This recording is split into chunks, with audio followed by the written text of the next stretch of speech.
The most important part of any ETF review is to understand the underlying strategy and methodology that it uses to pick the stocks.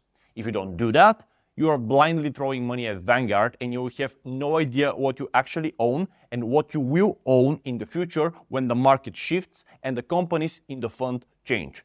So, what strategy does VYM ETF follow? The Vanguard High Dividend Yield ETF follows the FTSE High Dividend Yield Index, which measures the investment return of companies characterized by high dividend yields. Now, I have found that what is a high dividend yield is always subjective, and sometimes what is high for the index creators might not be high for you personally. So we will dig in the index itself to see exactly what the screening process is. As a start, the index follows only USA companies of all sizes, which is what OCAP means. It includes small, mid, and also the large names. So we are basically starting with all companies in the USA as eligible. The index is reviewed annually, which is something I personally don't like. I prefer the indices in which I invest to be updated more regularly, since 12 months is a long time and a lot can happen in that time frame. However, this is fixed to some extent since there is a quarterly review for companies that have cut their dividends, which means that you won't have stocks that don't pay anything as part of your investment for too long. The next thing you need to know is that there are no REITs in the ETF because of the rule in the index that excludes them. As I have said in previous videos, I really don't like this as it removes otherwise great companies with higher than average yield that would otherwise bring the total yield of the fund higher without compromising the quality. The next rule overlaps with the previous one about the removal of companies with zero dividends, so I am not sure what purpose it has and why FTSE has included it a second time, but it basically says the same. And here comes my biggest red flag. As you can see, additional proprietary screens are also applied. I never like this when I see it in an index because it basically means that we don't have the full picture of what we are investing in. The index issuer is doing some magic tricks behind the scenes and we have no idea what will come out on the other side. After all, when we are investing our hard-earned money with any vehicle, I personally think that as investors we are entitled to the full picture of where our money is going and what is likely to happen in the future. In the case of the FTSE High Dividend Yield Index, I don't know if they are screening for fundamental strength, like for example, free cash flow or return on equity, if they are overweighting some sectors because of some specific view that the issuer has, etc., etc.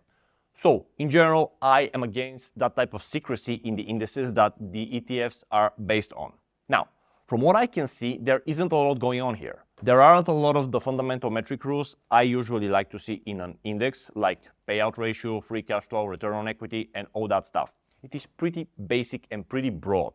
The stock has to pay a dividend, it has to be from the USA, and cannot be a REIT. And that's about it.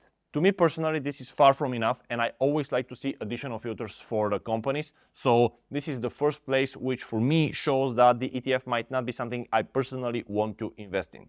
However, there is a wild card, the proprietary screens. We simply don't know what filters FTSE applies here.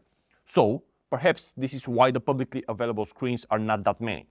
In general, but especially in cases like this, I like to look at the top companies in the fund. When I see what kind of stocks make it to the top 10 or top 20, then I can kind of get an idea what the ETF is all about, even if I don't know all the screens applied. So let's do that now. Just a note, by the time you are watching the video, some companies might have changed, but the idea here is not to analyze them company by company, but to get the general idea of what types of companies the screens in the index choose. When I checked the top stocks, my initial negative sentiment towards the ETF born out of the lack of sufficient screens completely flipped because, boy oh boy, are these solid companies. Exxon, Chase, J&J, Procter & Gamble, Broadcom, Home Depot, Chevron, AbbVie, Merck, PepsiCo. I mean, it's really hard to beat that list. We have the two biggest energy companies, the biggest bank, two of the biggest consumer staple stocks, and three of the biggest healthcare companies. And not just big companies, but all solid ones with safe and growing dividends. Let's check the companies from number 11 to 20. Walmart, Cisco, Coca-Cola, McDonald's, Bank of America, Pfizer, Comcast, Wells Fargo, Intel, ConocoPhillips. Again, overall good companies. The list is not as great, in my opinion, as the previous one, and I would not want to own some of them, but it generally is an okay list. So, after seeing the top 20 companies that account for 39.63% of the ETF, there is obviously something going on with those proprietary screens. I'm not sure what it is, but I like the end result. These are mostly solid companies, especially the top 10, some of which I also have in my personal portfolio. Speaking of that, if you would like to see my top 4 stocks and ETFs I invest in for the current economic and geopolitical environment we are in, go to the link in the description and I will send them to your email for free. The report will always be up to date, regardless of when you are watching this, because I am constantly updating it. This is just a small part of my complete guide I did on the VYM ETF. To check the full review, go to the video that should have appeared on your screen right now or to the description below.